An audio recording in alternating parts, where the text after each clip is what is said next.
Então tá, vamos lá. Uma boa noite a todos e a todas. Sejam bem-vindos à segunda aula de redação. Hoje a gente vai falar sobre coisas bem importantes. Toda aula, né? Toda aula é sempre muito importante. E muito frio. Já aviso a vocês que algumas redações já foram corrigidas, algumas ainda estão aí, né, na fila para serem corrigidas, mas logo serão. Ficamos muito felizes, né, que vocês escreveram, porque às vezes nessa primeira semana os alunos ficam tímidos, ficam com vergonha, com medo, mas não precisa ter, estamos aqui para isso, tá? Então, para quem não estava na aula passada, no finalzinho da aula eu me apresentei, né, eu sou a professora Júlia, vou trabalhar a redação juntamente com o professor Bernardo, com a professora Bruna e com a professora Dina, tá? Estamos aqui à disposição de vocês, perguntem bastante, se manifestem. O professor Bernardo hoje está nos acompanhando no chat, né, para tirar as dúvidas que forem pertinentes, e também no final a gente geralmente tem ali uns 10, 15 minutinhos que a gente entra também, o professor Bernardo vai entrar para tirar as dúvidas de vocês, tá? O que for relativo ao que eu estou falando, eu posso responder na hora. Mas se surgir alguma pergunta, né, alguma coisa que a gente possa responder no final, a gente responde no final, tá? Então beleza. Em ti eu confio assim, ó, de olhos fechados, professor Bernardo. Então, nome nas notas, né? Eu tenho minha colinha aqui, ó, nomes nas notas compartilhadas, tá, pessoal? Não esqueçam de colocar. E é isso aí, simbora. Bom, a aula de hoje, na aula de hoje nós vamos falar sobre dois pontos, tá? Um pouquinho sobre fuga do tema, né? Porque eu acho que é bem importante a gente já começar falando sobre isso para que não aconteça, né, pessoal? Porque imagina, tu vai lá, escreve um texto bonitinho e tal, mas fugiu do tema. Deus o livre, não vamos cometer isso aí. E vamos falar de estrutura textual, né? Porque na semana passada, o professor Bernardo só deixou um gostinho de quero mais, né? Ele não deu assim toda a estrutura, o que vai em cada parágrafo, justamente porque a gente queria conhecer a escrita de vocês, tá? Aí eu fico muito curiosa para ver o que estão falando no chat, não consigo. E a Ellen disse que acha que isso aconteceu na redação dela. Então tá, então assim, ó, hoje tu vai entender como não fazer isso, tá? Tá, vamos lá então. Eu trouxe para vocês um dado que o INEP divulgou, tá? Acho que foi mês passado, já nem sei mais, porque eu tô tão perdida nos dias, no tempo, por causa da pandemia, mas eu acredito que foi semana passada nada, mês passado, que o INEP divulgou dados sobre o último Enem, tá? Então, o que a gente tem aqui?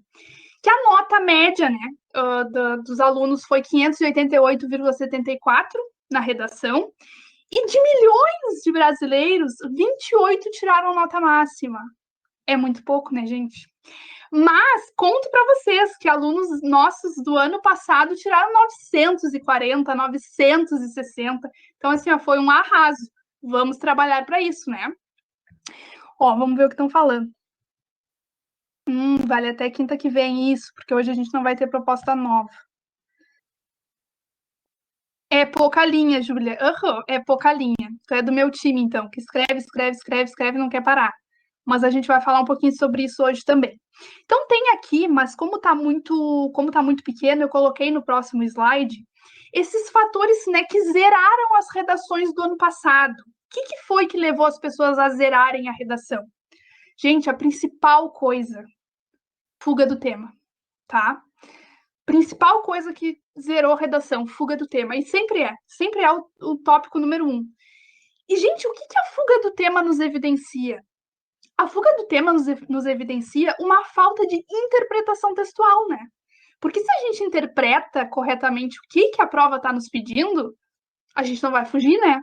Então, a gente vai falar um pouquinho sobre isso. Mas vamos partir para os outros tópicos que também zeram a redação. Eu gosto de falar sobre isso já no começo, né? O que zera a redação de vocês, para que vocês não cometam, tá? A gente fica com pena, assim, quando a gente pega algum texto que cometeu isso, mas infelizmente a gente tem que preparar vocês, né, lá para o dia da prova, que vai ser assim, né? Mesmo se vocês fizerem algum desses fatores aqui, infelizmente a redação leva 0. Então a gente também vai ser bem rigoroso quanto a isso. Com um aperto no coração, né, Bernardo? Porque a gente fica com pena, mas infelizmente a gente tem que preparar vocês assim, tá?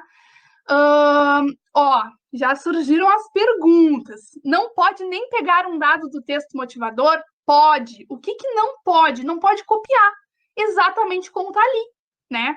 A gente pode pegar um dado? Pode, mas a gente vai fingir que não estava ali. A gente vai falar com as nossas palavras, a gente vai parafrasear aquele dado ali, indicando a fonte que está ali na tua redação. Tu não vai indicar a fonte, estava lá no texto motivador. Não, né? Tu vai dizer qual é a fonte que estava ali no texto motivador, só não pode copiar, tá? Exatamente como estava ali. Isso vai zerar a tua redação. Então, pode pegar, não vão pegar todos os dados também, né? Porque às vezes a coletânea nos traz vários dados. Tenta pegar um ou dois só, né? Não vão pegar todos os dados que estão ali. Isso pode, só não pode copiar. A qualidade da foto, tá? Isso aí o Bernardo que corrigiu, contei. O Bernardo corrigiu essa semana. Texto insuficiente também já nem é corrigido, né? Se tem menos de 7 linhas, não é corrigido. E aí eu tenho uma coisa para falar para vocês. Vocês sabiam que mais de 30 linhas também zera a redação? Sabe, para esse pessoal assim que gosta de escrever, que acha que 30 linhas é pouco? Sabe quando a gente chega na 30ª linha e falta espaço? E aí a gente pensa, não vai dar nada, né? Botar ali embaixo, inventar uma 31ª. Gente, isso aí zera. Isso aí zera. Então, assim, ó, chegou na 30ª linha, não coube a última palavra, azar, não completa. Vai perder um pouquinho de ponto na coerência? Vai, mas é melhor do que ter a redação zerada, certo? Então, não inventem uma 31ª linha, porque não pode, tá? Tem que cumprir com aquela demarcação que tem ali. A gente tem, né, uma marcaçãozinha. Tem que cumprir com aquilo ali. E outra coisa, eu tô falando isso na 31ª, mas e no lado? Quando a gente está escrevendo e a gente não sabe separar aquela sílaba, a gente pega e escreve, passa da marcação do lado. Não pode, também não pode. Aquilo ali é fator que zera a redação de vocês, gente. Sério mesmo, por favor. Tá? Se não couber a palavra, se vocês virem que não vai dar, e aí vocês não têm como separar, por exemplo, era uma sílaba que terminava em R, vocês não têm como separar o R, botar o R separado na outra linha, né? O que vocês fazem? Risquem, façam um risquinho em cima e escrevam novamente na linha de baixo, tá? Mas não escrevam passando a marcação. Eu falo isso, parece óbvio, mas é porque acontece, né? A gente recebe redações que passa da linha. E aí? O certo seria a gente zerar, né? Mas a gente não consegue. Deixa eu ver. Na redação do PAV, o título é obrigatório. Camila, isso, perde nota se não botar. Tá? Não zera a tua redação, só que perde ponto. Então tu não queres sair perdendo ponto, né? Então tu vai ter que inventar um título ali bem legal. Não dá para fazer divisão silábica? Sim, tem que fazer divisão silábica. Só que aí às vezes não dá. Por exemplo, termina em R. Tu não vai. E aí falta botar o R ali do lado. Tu não vai poder botar esse R ali embaixo, né? Porque ele faz parte daquela sílaba. E aí, então, quando for nesses casos assim, aí tu faz um risquinho e escreve embaixo. Quando der para dividir a sílaba certinho, né? A divisão certinha da sílaba, não tem problema, é isso aí mesmo, tá? A gente não pode só passar e nem deixar muito espaço, né? Não coube a palavra ali, vou botar na de baixo. E aí deixa um baita de um espaço ali. Não, isso aí tudo faz parte da estética do texto. A gente pode até trazer para vocês fotos de redações assim para a gente observar, tá? Mas isso tudo faz parte da estética do texto. A estética do texto conta muito, tá, pessoal? Deixar espaço, não deixar espaço, marcação de parágrafo. Tem que deixar um espacinho aí para marcar bem os parágrafos. A gente tem que pegar o texto de vocês e enxergar ali, ó, parágrafo 1, 2, 3 e 4. Tá? Marquem bem o parágrafo. É melhor deixar um espaço maior do que deixar um espaço muito pequeno, certo? Outro fator que zera a redação, o não atendimento ao tipo textual. Então, vocês viram com o professor Bernardo semana passada que a gente tem 4 tipos textuais. E qual é o tipo textual do Enem? O tipo textual do Enem, do PAV e, na real, de quase todas as provas que a gente faz para ingressar na universidade, é o texto do tipo dissertativo argumentativo. Então, se a gente vai lá e escreve uma poesia, escreve, sei lá, uma narração, zero, tá? Que pena, né? Uma parte desconectada do tema, isso acontece, gente. Pior que acontece. Tu tá ali lendo o texto bonitinho e pá, do nada, uma frase nada a ver ali, sei lá o que acontece, que que a pessoa bota uma coisa nada a ver, tá? Isso aí zera a redação. Redação em branco, né? Não preciso nem falar nada, pelo amor de Deus. E alguns outros motivos, como, por exemplo, escrever na primeira pessoa, né? A pessoa vai lá e escreve, sei lá, eu tal coisa. Zero na hora, tá? Olha só, a Nicole disse, adorei a correção, super rigorosa. Pior é que somos. Ri muito das coisas que eu fiz, euzinha. Nós somos bem exigentes, bem rigorosos, porque a gente quer o bem de vocês. Às vezes vocês olham as correções e pensam, ai, que ódio dessa gente! Mas é pro bem de vocês, é para vocês chegarem lá e arrasarem, vocês lembrarem das coisas que a gente vai falar em aula, vocês colocarem no texto, depois vocês olharem aquela nota maravilhosa e ficarem orgulhosos de vocês. Tá? A gente também ficou muito orgulhoso com com os feedbacks que a gente teve, né? Chamaram, mandaram a nota. Gente, é tão bom chegar lá, receber aquela nota e, sabe, pensar assim que tudo isso valeu a pena. Augusto, escrever coisas incoerentes em geral resulta em zerar certo? Ai, muita incoerência. Assim, ó, uma incoerênciazinha durante o teu texto. Ah, tem umas coisinhas ali incoerentes. Vai descontar da competência 4, tá? Então, a competência 4 vai baixar a nota. Mas se a gente termina de ler o teu texto e tipo assim, ó, que não entendi nada, sabe? Muita incoerência, zero, tá? O leitor tem que terminar de ler o texto de vocês, gente, e entender. Entender o que era, qual era o tema, o que vocês pensam, o que vocês não pensam, tá? O segredo é a prática. É a prática que vai fazer, é enviar para a gente corrigir. Eu sei que tem gente que fica com vergonha, eu sei que tem, mas a gente nunca vai expor vocês, a gente nunca vai julgar vocês, tá? Mandem para a gente corrigir, porque a correção também é muito importante, porque às vezes a gente escreve, acha que está arrasando, quando a gente recebe a correção, a gente vê que não é bem assim, e às vezes até o contrário. A gente acha que está tri ruim, que está escrevendo tri mal, e quando a gente recebe a correção, a gente descobre quais são os nossos pontos positivos, tá? Não é para ver só quais são os pontos negativos, mas os pontos positivos também. Vamos embora. Aí eu trouxe para vocês para a gente falar um pouco, mas como é um coisa aqui? Ai, tem um slide que não está aparecendo, não sei o que aconteceu. Será que eu apaguei sem querer? Bom, tem um slide aqui que não está aparecendo, mas que bom que tinha pouquinha coisa que dizia assim, ó, interpretação textual. Vamos falar de interpretação textual. Gente, como eu tinha falado, né? Por que as pessoas fogem do tema? Porque as pessoas não interpretam, né? E isso é um problema, assim, muito grave da educação mesmo, né? De não trabalhar isso nos alunos, de interpretar. Então, se tu fugiu do tema, é porque tu interpretou outra coisa que não era o foco. Concordam? Certo? Aí, não recebi feedback, não sei se já corrigiram a minha. Tem algumas ainda, Camille, que a gente ainda não conseguiu corrigir, tá? Mas assim, até, sei lá, sábado, domingo a gente vai dar um feedback. E aí, o que acontece, gente? A fuga do tema é isso, é falta de interpretação textual. Só que qual é o problema, além da redação? Quantas outras questões vocês têm de interpretação textual na prova também? Né? Eu lembro que agora eu estava assistindo a aula da professora Ana e ela falou que muitas vezes a gente fica entre duas, né? Entre duas alternativas, três. E o que vai nos fazer acertar? O que vai nos fazer tirar essa dúvida? É a interpretação textual. Então, se alguém, né, tem problema com isso, percebe que tem muito problema para interpretar, vamos trabalhar isso, né, gente? Vamos refazer questões de linguagens, por exemplo, porque a gente tem isso, é uma característica do Enem, nos deixar em dúvida entre as questões. E o que vai nos fazer acertar, tirar essa dúvida, é voltar no texto e ver o que o texto está te pedindo.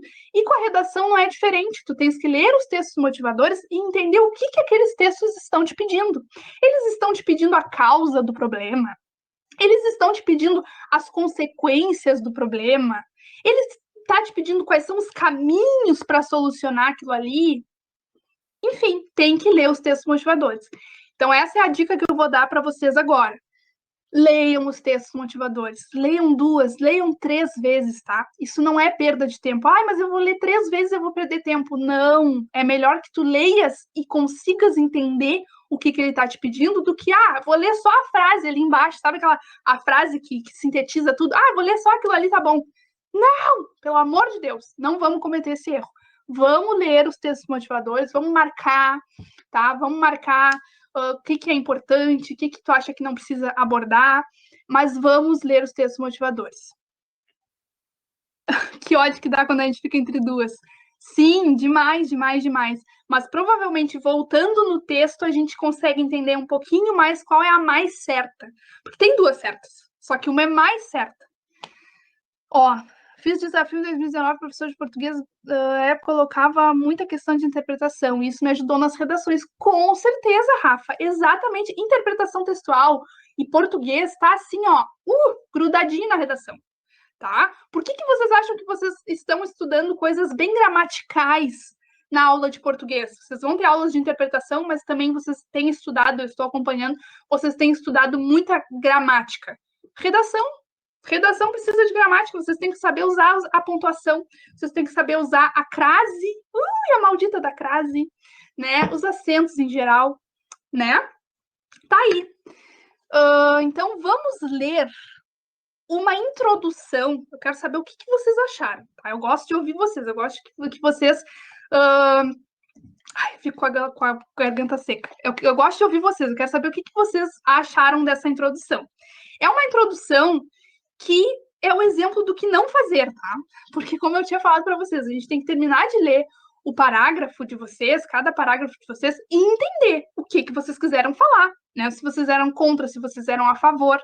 E aí tem uma redação aqui que eu peguei de um site que tem um banco de redações, que tem um monte de redação aí para a gente ler, redações boas, redações ruins. Essa aqui eu acho que tinha tirado 100 e poucos. E aí eu terminei de ler isso aqui, eu pensei, que? Tudo bom? E é o que não pode acontecer, tá? Olha só. A homofobia é criticada na sociedade contemporânea. Os homofóbicos se tornam alvos e críticas das pessoas ao seu redor. Como acabar e vencer de vez o preconceito? E de que maneira devemos não prejudicar eles?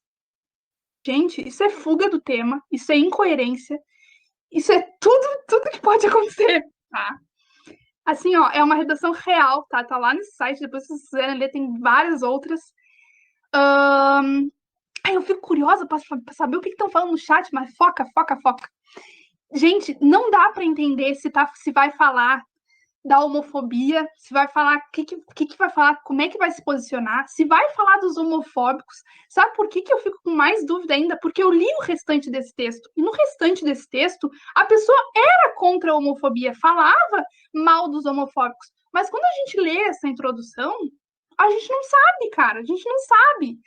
E aí percebam que eu marquei algumas coisinhas para a gente conversar, tá? Primeiramente, pergunta. Pode colocar a pergunta durante o texto dissertativo argumentativo?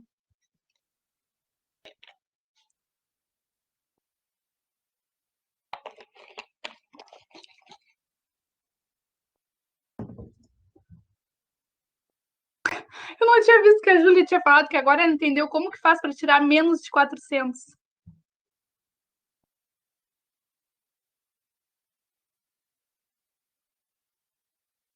Sim, não, eu acho. Eu não.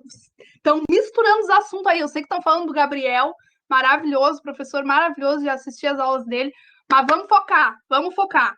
Pode botar pergunta durante o texto ou não pode?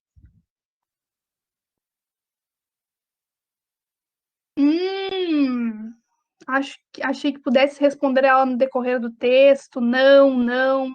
Acho que não. Acho que sim, acho que não. Na introdução, acho que sim. Eu vou errar, mas para mim sim. Ai, adoro. Acho que não. Pode-se responder ela ao decorrer. Tá. Acho que só se você desenvolver respondendo. Eu acho perigoso colocar perguntas, tá? Claro, as opiniões se dividem, né, gente? Só que assim, ó, qual é a característica do texto dissertativo argumentativo? É objetividade, é precisão, é fazer de conta que tu é mestre naquele assunto, tá? Mesmo que seja um assunto que tu nem sabe tanto, tu tem que fingir que tu é assim, ó, o cara que tu sabe tudo sobre aquele assunto. Então, quando tu coloca perguntas, aí não passa esse ar de certeza, sabe? De convencer o leitor daquilo. Olha, esse final de introdução parece até Globo que está apresentando o Globo Repórter. Como acabar e vencer de vez o preconceito? E de que maneira devemos não prejudicar eles? Sexta, é sexta Globo Repórter? Nem sei. Sexta no Globo Repórter. Vê se não parece. Não mostra precisão, não mostra certeza, não mostra objetividade. Então, eu sugiro, eu indico que não. Que ao invés de colocar perguntas, tu respondas essa pergunta. Por exemplo, ao invés de botar como acabar e vencer de vez o preconceito, bota direto. Como vencer de vez? Como acabar? Bota a resposta, ao invés de ficar botando perguntas, sabe? Pergunta passa um ar de incerteza, de dúvida. E o que a gente não pode, nesse tipo textual, é mostrar dúvida, é mostrar incerteza, tá?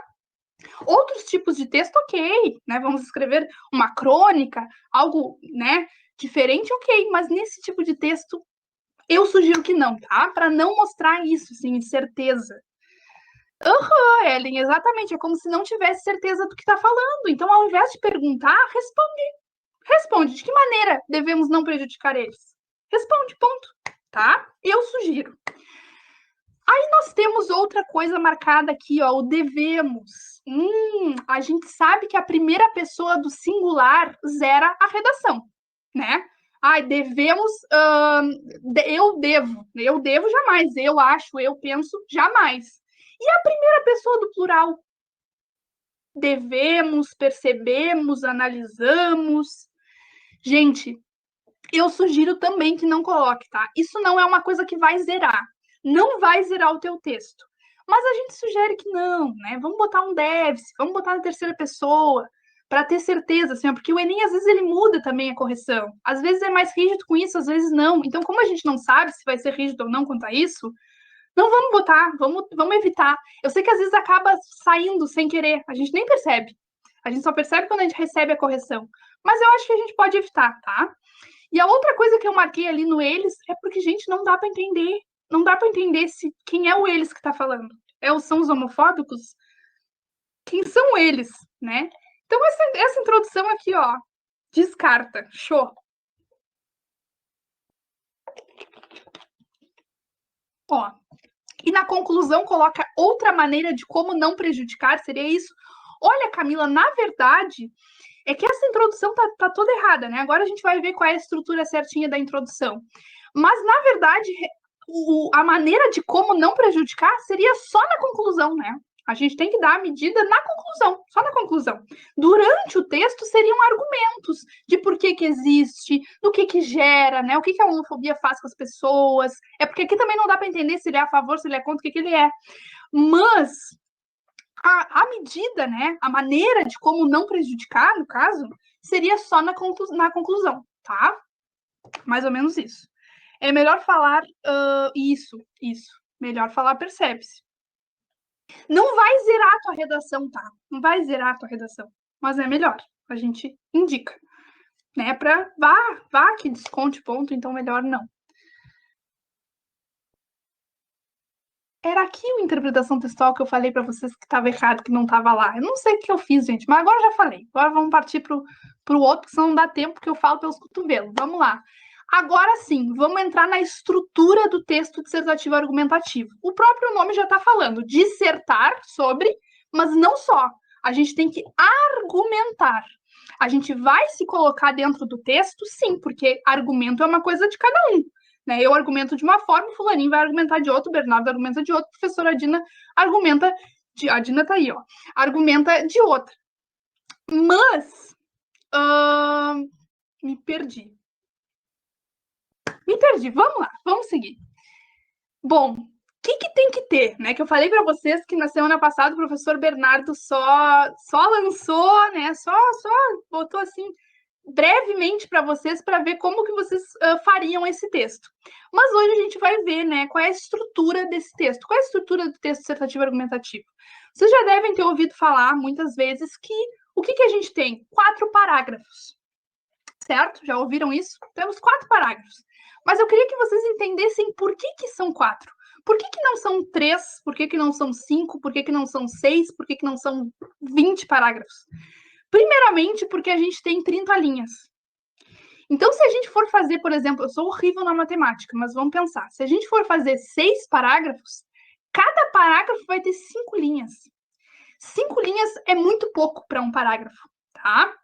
Visto que o parágrafo, ele tem que ter no mínimo 2 períodos. Então, tu tens que escrever um pouquinho, colocar um ponto final e escrever mais um pouquinho. A gente não pode escrever um parágrafo inteiro com um único ponto final, lá no finalzinho, tá? Então, se a gente for escrever 6 parágrafos, por exemplo, gente, vão ser 5 parágrafos para... tá certo, né? 5 vezes 6, tá, eu acho que tá certo. Gente, eu sou da letras, tá? Eu sou da letras. Mas eu acho que tá certo. Então, 4 parágrafos. E outra coisa, porque a gente tem introdução, D1, D2 e conclusão. Essa é a estrutura, tá? O que a gente tem na introdução? A gente tem a apresentação do tema. Então, a pessoa tem que terminar de ler a introdução de vocês e entender qual é o tema. Sempre partindo do pressuposto, tá, de que essa pessoa que está lendo não sabe sobre o que é.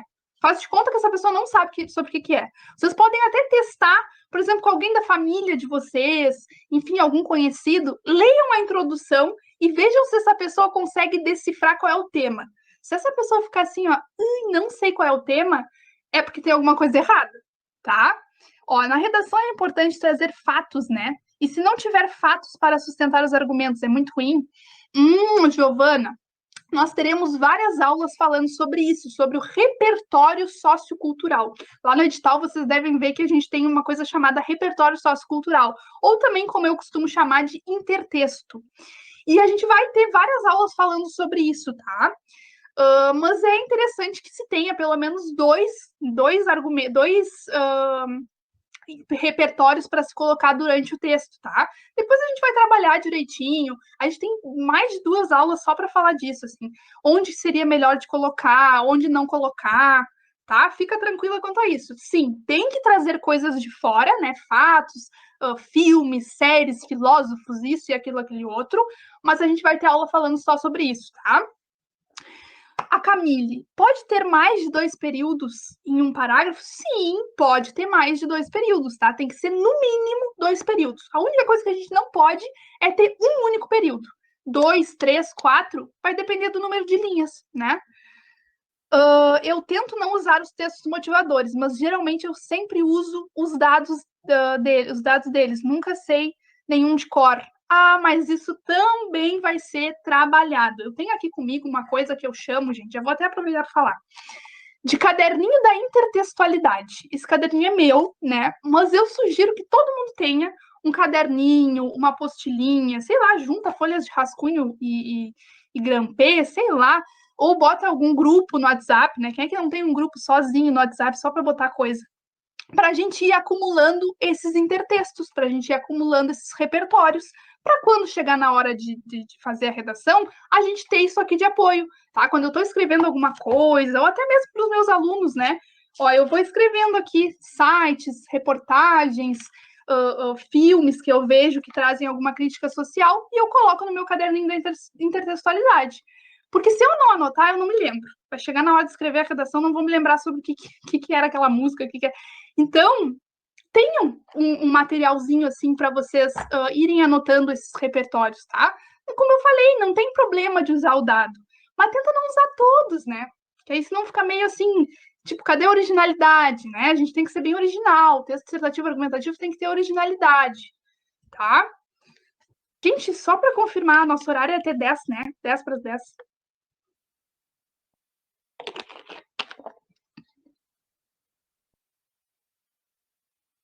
Tá, obrigada. O número de pessoas que não sei o que, X. Tá, não tem problema, só não usa todos, entende? Tem como mudar um pouco os dados, né? Tipo, não usar exatamente como está no texto motivador. Exatamente, mudar as palavras, né? O dado em si não dá para mudar. Tipo, se é uma porcentagem, não vai diminuir ou aumentar essa porcentagem, pelo amor de Deus. Mas tem que usar com outras palavras, Camille. Exatamente.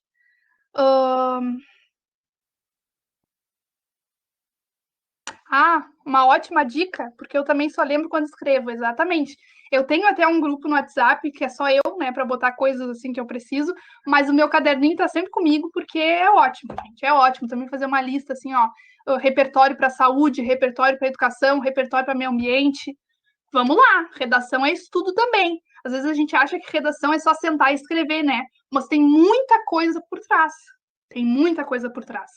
Tem que estudar para redação. Tem que sentar e tem que saber o que está acontecendo no nosso país. Se eu parasse agora e perguntasse para vocês, vamos lá, me contem alguma coisa que aconteceu essa semana no nosso país. Gente, a gente tem que saber, a gente tem que estudar, né? A gente tem que sentar e entrar, sei lá, num jornal, ou entrar no site de um jornal. Eu sou uma pessoa que não gosta de ver jornal, né? Porque é uma tristeza só. Mas de vez em quando a gente tem que fazer isso para a redação, né? Porque a redação vai trazer alguma coisa que seja do nosso dia a dia, que seja pertinente, que seja um problema social brasileiro. Vai ser sempre um problema social brasileiro. Então, se eu não souber o que está acontecendo no meu país, complica, né? Olha só, chegou um monte de mensagem. Será que a minha internet tinha pausado ou todo mundo enviou na mesma hora?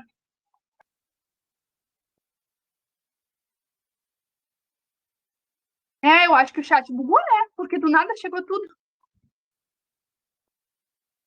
Gente, espera aí, vamos lá.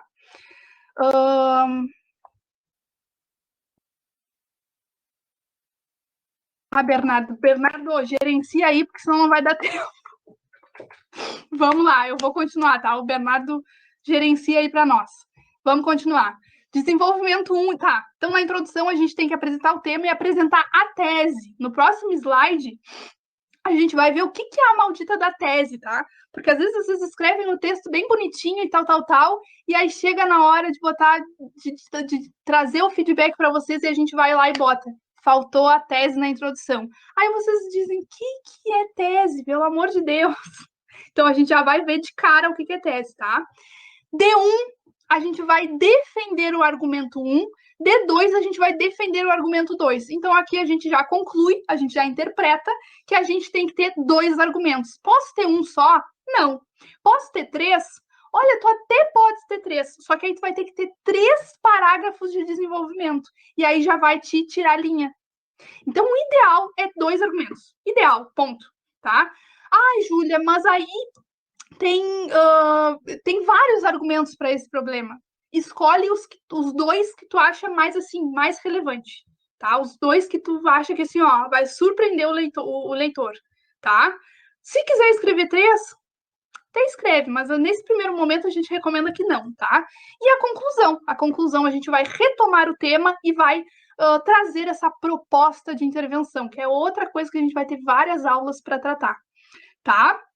Então, por que então a gente tem que fazer 4 parágrafos? Por isso, porque a gente tem que ter introdução e conclusão, isso é óbvio, tem que ter em todos os textos, né? Começo, meio e fim. E o desenvolvimento a gente tem que ter 2 argumentos. Então a gente vai ter um parágrafo para um argumento, outro parágrafo para outro argumento. Beleza? Tranquilo? Aí vem a queridinha da tese. O que é a tese?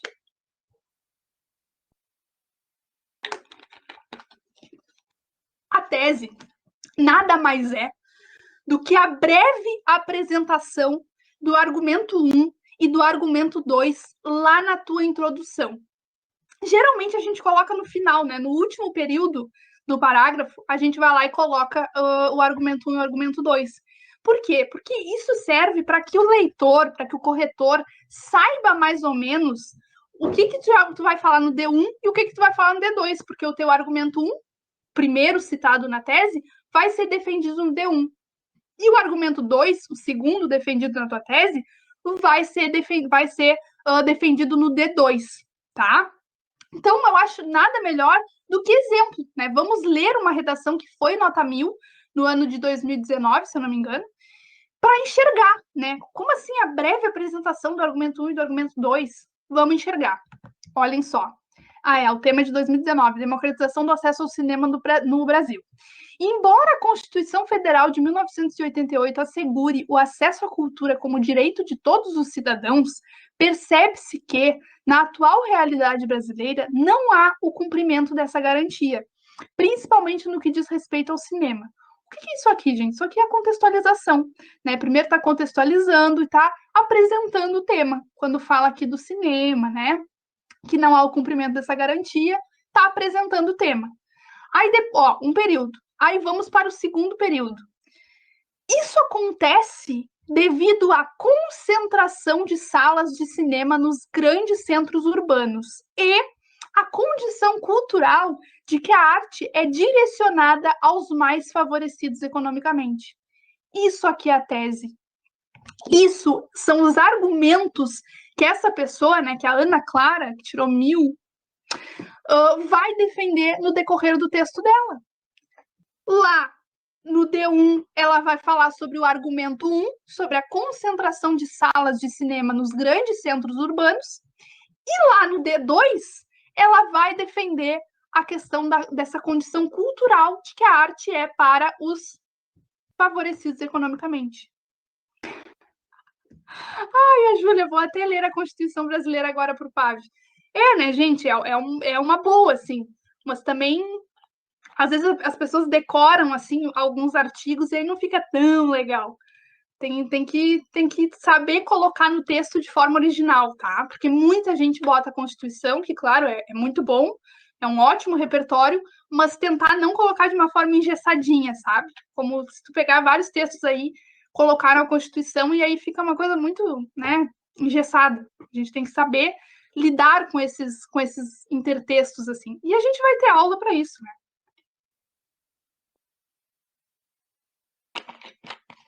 Júlia, vamos lá, senão me paro aqui.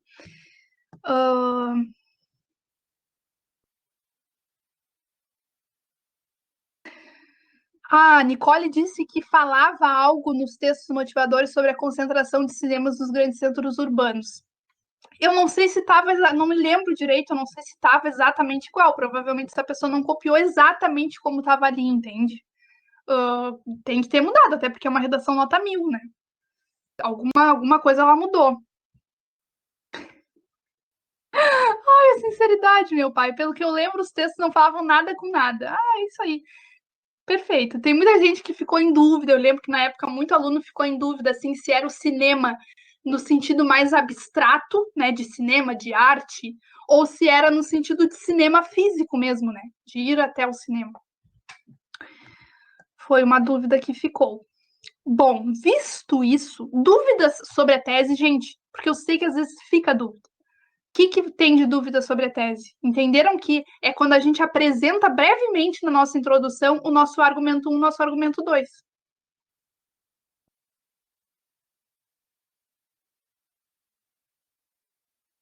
Ó, o Augusto disse que acha que sacou a tese. Quer voltar ali, ó. Diga, Ellen.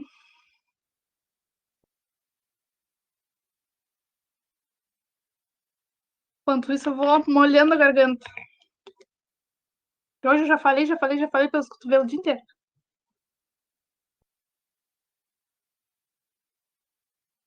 Enquanto a Ellen vai digitando, eu vou deixar aí para vocês visualizarem. Ó. Primeiro contextualizou, apresentou o tema, direitinho, bonitinho. Uma pessoa, por exemplo, que nunca leu, que não sabia sobre o que era, termina de ler essa introdução e sabe. Ah, vai falar sobre o cinema, que não tem acesso e tal. E aí depois ali no último período vai falar os motivos, né? Vai falar por que isso ocorre. Na tese, eu colocava 2 palavras-chave na introdução para desenvolver os desenvolvimentos. Estaria errado? Não estaria errado. Só tem que trazer isso, trazer evidências do que tu vai falar nos teus desenvolvimentos. Só que na ordem, né? Aquele que tu cita primeiro na tese vai ser defendido no D1. Aquilo que tu cita primeiro, que tu cita depois, né, na segunda ordem ali, na tese é o que tu vai falar no teu D2, mas não tem problema, tranquilo, né? Mas é só trazer essa coisa assim de terminar de ler a tua introdução e saber, vai falar sobre isso e isso, vai falar sobre a questão econômica e a questão política, vai falar sobre, sabe, sobre consequências físicas e psicológicas, entende? 2 palavras, eu só falei 2 palavras, não escrevi uma frase inteira, mas já deu para entender sobre o que seria. Que bom, Camille. Não entendi no que tu te atrapalhaste, Ellen. Vamos indo, né? Quando der, eu respondo. Bom, terminamos de falar um pouquinho de introdução, né? Mas nas próximas aulas nós veremos como começar, como não começar, tá tudo esmiuçadinho, preparamos tudo com muito carinho para vocês. E agora vamos falar um pouquinho dos parágrafos de desenvolvimento, né? Que o professor Bernardo sempre traz essa comparação com um sanduíche, que eu acho que é a melhor comparação possível, tá? Porque assim, ó, o que a gente tem, né? No sanduíche, a gente tem o pão de cima e o pão de baixo. O que é o pão de cima e o pão de baixo? É a introdução e a conclusão, né? Isso aí sempre vai estar no teu texto, introdução e conclusão. Tem que ter a apresentação do tema, a tese, e na conclusão tem que ter o que tem na conclusão, que depois a gente vai ver. O que muda nos nossos textos, né? Os nossos argumentos. Porque assim como num sanduíche, a gente coloca aquilo que a gente gosta de comer, no nosso texto, a gente vai colocar ali no recheio, né, ali nos desenvolvimentos, aquilo que a gente pensa, aquilo que a gente acha sobre aquele tema, certo? Então, só mais uma vez, no D1, vamos desenvolver o argumento 1, primeiro citado na tese, e no D2, o argumento 2, o segundo citado na tese. Ó, a Ellen disse sim. Eu, às vezes, colocava duas palavras-chave, mas falava primeiro da segunda do que começar pela primeira. Ah, tá. Não. Isso tem que tomar cuidado, tá? Isso desconta ponto. Tem que ser na ordem. Se eu citei X e Y, no D1 eu tenho que falar de X, no D2 eu tenho que falar de Y, tá? Caso dê probleminha, e aí na hora tu vê que tu inverteu, muda na tese, né? Que é mais prático tu apagar na tese e reescrever do que reescrever os dois parágrafos, né? Outra coisa, gente, já vou aproveitar e falar agora. Vocês terão aulas sobre coerência e coesão, com certeza. Mas lembrem sempre de colocar um conectivo, né, um conector, no começo do D2, ligando o D1 e o D2, tá? Se for de soma, botem ali ademais, somado a isso, outro assim. Vamos conectar essas partes aí do texto. O Bernardo que corrigiu as redações, não sei se... Ó, muita gente esqueceu de colocar. Isso desconta ponto lá da competência número 4. Vamos articular os parágrafos. Uma coisa tem a ver com a outra. Não são duas coisas totalmente diferentes, tá? A Julia foi uma delas, ai, ai. Então, tem que fazer esse encadeamento, tem que articular as ideias, tem que pensar que uma tá ali ligada à outra, não tem, uma é uma coisa, outra é outra coisa. Não, junta, faz essa junção. Se for coisas opostas, né, tem que tomar esse cuidado, né? Não vamos falar bem num parágrafo, mal no outro, não. Tem que ter uma coerência, uma coesão. Mas durante o parágrafo, tu vai falar, vai começar falando bem, e aí tu, não, peraí, no entanto, todavia, não obstante, entretanto, vamos jogar conectivo nesse texto, hein? Jogar não, pelo amor de Deus, articular. Também, às vezes, a gente joga, e dá tudo errado. Mas, com certeza, teremos aulas, várias aulas para a gente aprender isso, tá? Outra coisa, vamos ler o D1 desse texto. Sobre o que era para ela falar no D1? Sobre a concentração de salas de cinema nos grandes centros urbanos, tá? Foi o primeiro que citou na tese. Vamos ver se ela fala sobre isso? Baita parágrafo, né? A letra dessa pessoa deve ser super pequena, porque os parágrafos enormes. Bom, é relevante abordar, primeiramente, ó, o conectivo aqui, ó.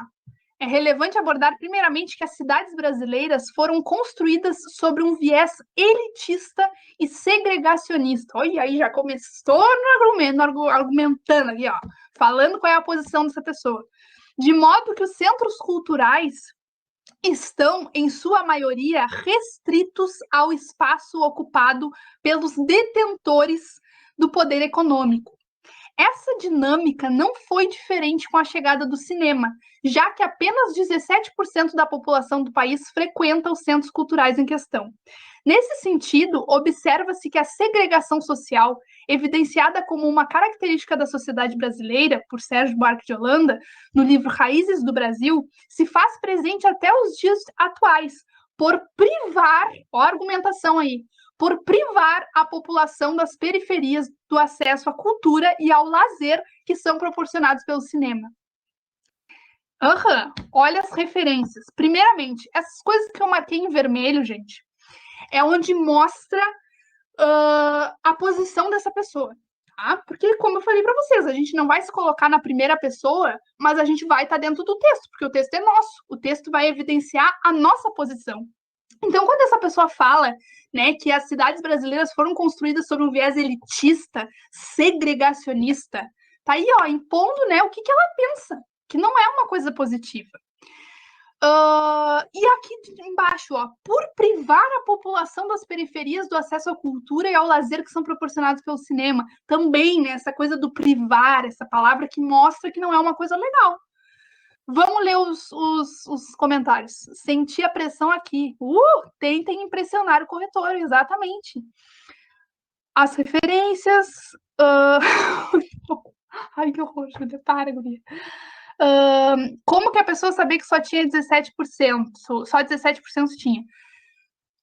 Eu acho que tinha nos textos, mas ainda assim, não traz a fonte, tá? Aqui teve um problema.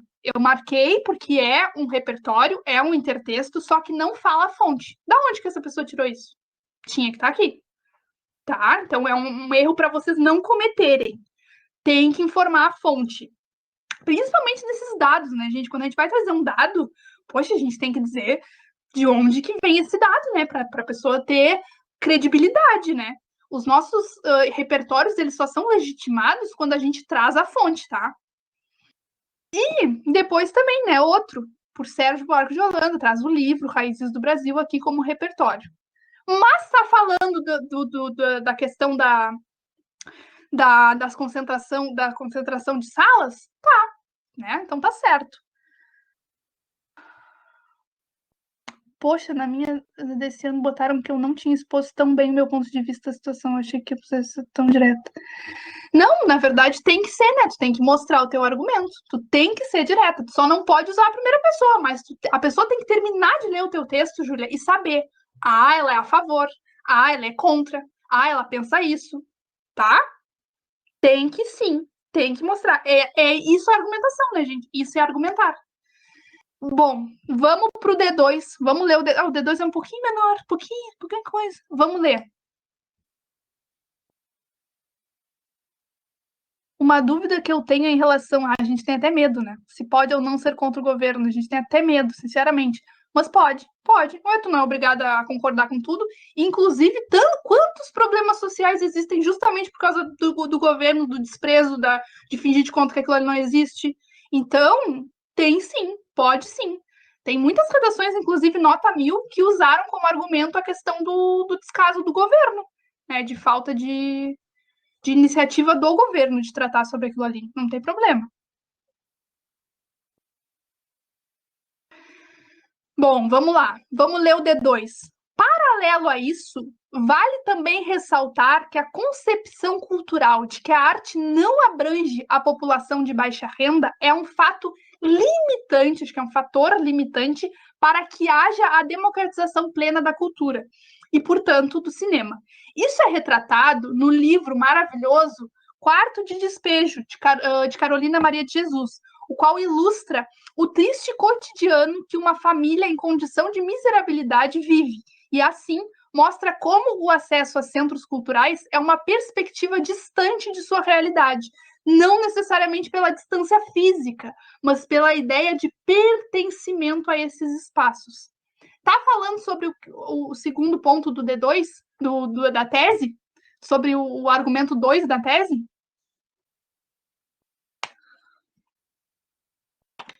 Olha, Dina, eu só não iria contra os corretores do Enem. Uhum. Depende de quem vai corrigir, mas a ética tinha que ser um fator principal, né, gente? A pessoa não poderia dar uma nota baixa para vocês irem contra o governo se a pessoa é a favor do governo. Isso é totalmente errado, né? Isso é totalmente antiético. Mas e aí? Essa pessoa fala do, do segundo argumento do D2 ou vocês, da tese ou vocês nem lembram o que está na tese? Eu vou voltar lá, porque eu sou mal de memória também. Ó, condição cultural de que a arte é direcionada aos mais favorecidos economicamente. Sim, total, tá falando exatamente sobre isso. E usando um baita do intertexto, que é esse livro, tá? Quarto de Despejo. Bom, vamos pensar um pouquinho na conclusão rapidamente, muito rapidamente, porque teremos aulas sobre. Mas o que tem que ter no parágrafo de conclusão? Retomada do tema, tem que lembrar o leitor sobre o que é o teu texto, tem que retomar o tema e tem que trazer uma proposta de intervenção. Tem que trazer, por exemplo, como mudar essa situação. Ah, a gente tem um problema social. Temos que fazer de conta que a gente é, sei lá, o presidente, o sei lá o quem.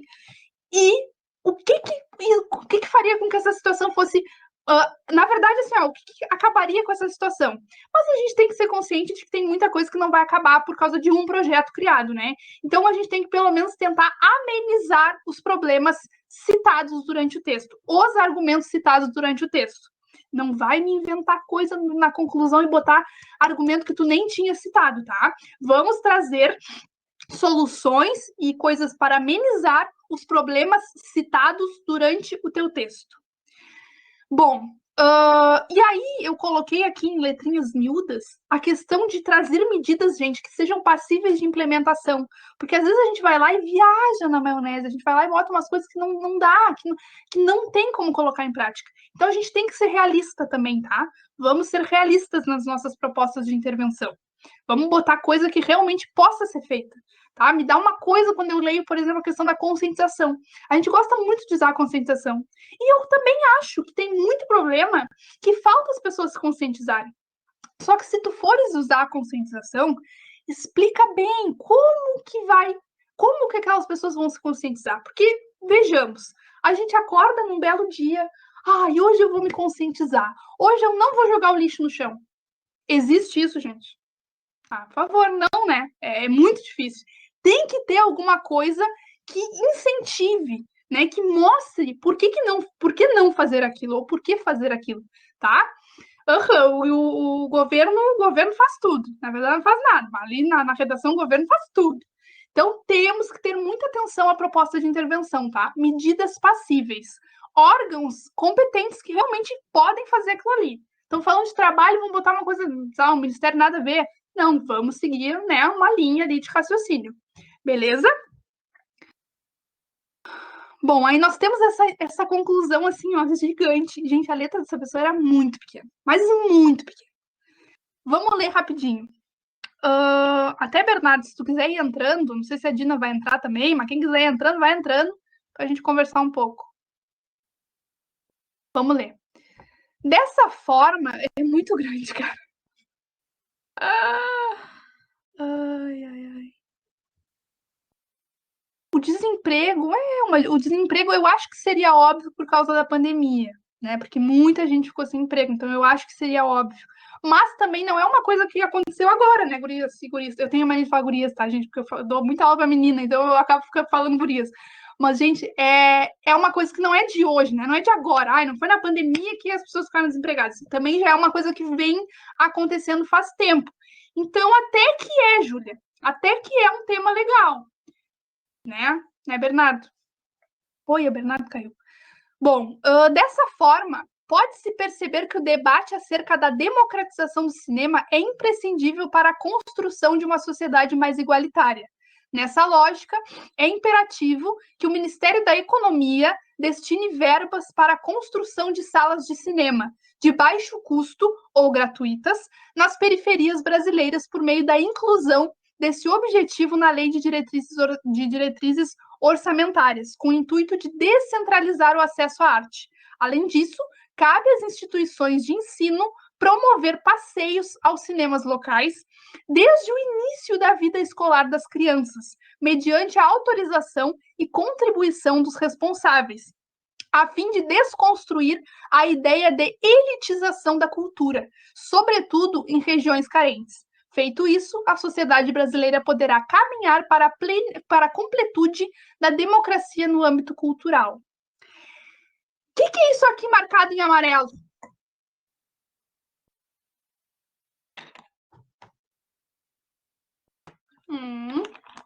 Muito bem. É a retomada do tema, tá? Então a gente tem que fazer isso. E aí, poderia ter marcado todos os outros detalhamentos, mas eu deixo para a próxima aula, porque o Bernardo vai falar sobre isso, né, B? Daqui a 3 aulas a gente vai falar sobre isso, tá? Mas olha aqui, detalhamento, né, gente? Vamos explicar como que aquela ação vai ser feita, como que aquela medida vai ser feita. Então, detalhamento. Quanto mais detalhada for, melhor, tá? Mas isso aqui foi só para deixar um gostinho de quero mais, depois a gente vai trabalhar cada ponto dessa conclusão, tá? Então, já para ir alertando vocês, né, para que vocês assim já vão pensando nisso, tem 4 perguntinhas que, se a gente responder na nossa conclusão, ela fica massa, ela fica detalhada, que é o que fazer, né, que é a ação, como fazer, o meio, o modo como aquilo ali vai ser feito, eu diria que é a mais importante. Quem vai fazer, o agente social? Lembrem que tem muito mais do que o governo, né? Tem muito mais agentes do que governo.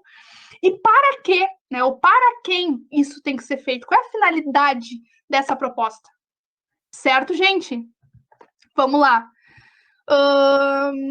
Quantos erros já cometi? Calma, Ellen. Primeira redação, criatura. Primeira redação que tu escreveste para nós. Calma, relaxa. Ah, Rodrigo, a parte do modo eu nunca sei o que colocar. Gente, é o que vocês mais pecam, tá? De modo geral, assim, falando obviamente generalizando, o que mais pecam é o modo, né, Bernardo e Dina? Porque às vezes fala assim a ação, fala quem vai fazer, mas falta dizer como que aquilo ali vai ser feito. Tá, as pessoas têm que se conscientizar. O que vai fazer com que as pessoas se conscientizem? Ai, tem que criar um projeto, não sei o quê. Tá, como que esse projeto vai funcionar? Onde? Quando? Detalha. Detalha.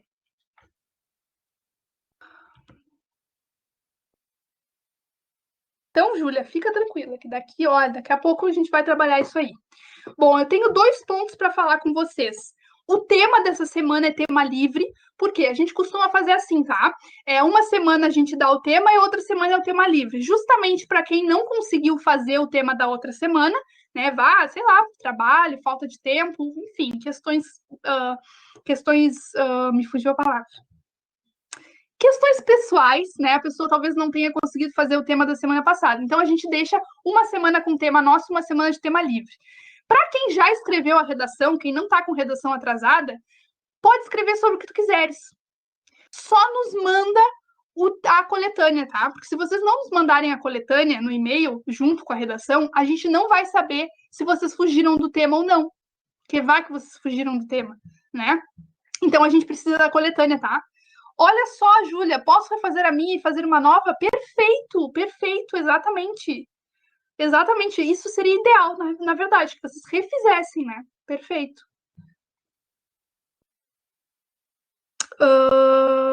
Do Rodrigo, posso fazer uma de Pave?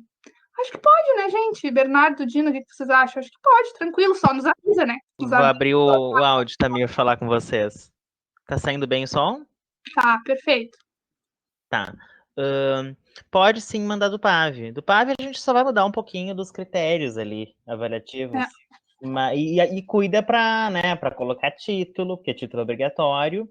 E na conclusão, tu não é obrigado a colocar uma proposta de intervenção, mas tem que fazer a conclusão direitinho como manda o figurino. Né?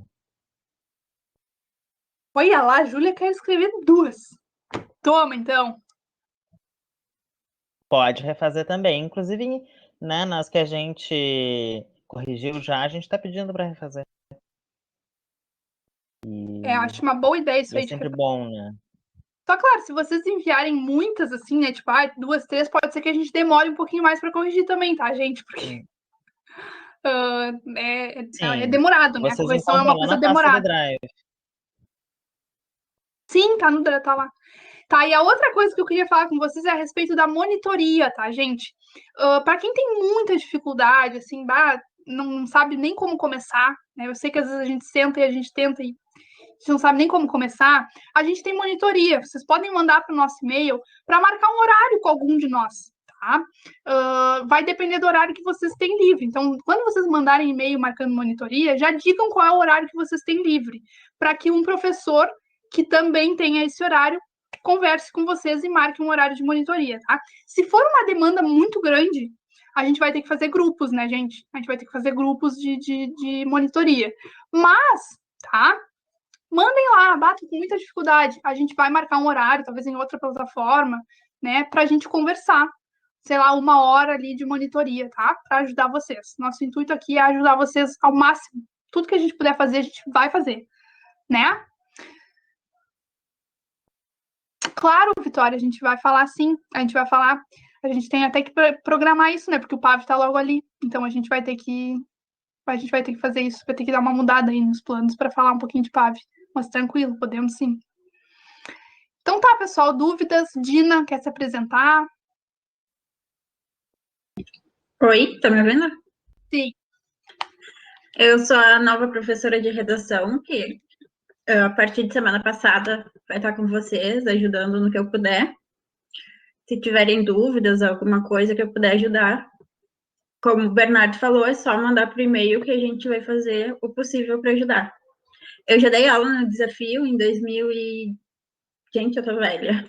Em 2018 e 2019, tá? Tenho alguma experiência com a redação e com o desafio, então, precisando, estamos aí, gente. E uma coisa que eu queria dizer para vocês, que eu vi hoje, que vocês são muito ansiosos, isso é lindo, é maravilhoso, mas se acalmem, a recém é a segunda aula, né?